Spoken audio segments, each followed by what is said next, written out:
Hi, in this episode you will learn how to very quickly search more than one table with the Vlookup function. Below we have two sheets, one for employees who have worked for more or less than 5 years in the company. To use both tables, we need to nest the if function in the Vlookup function.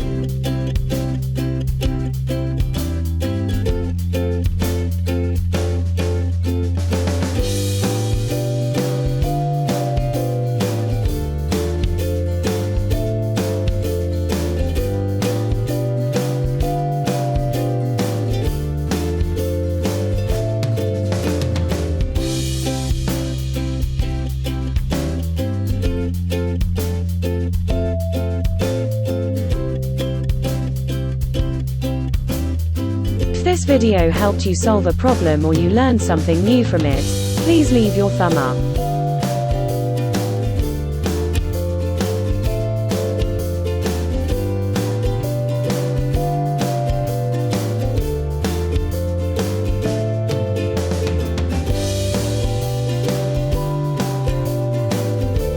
As we can see, it was a very quick and simple task. Thanks for watching and see you next time.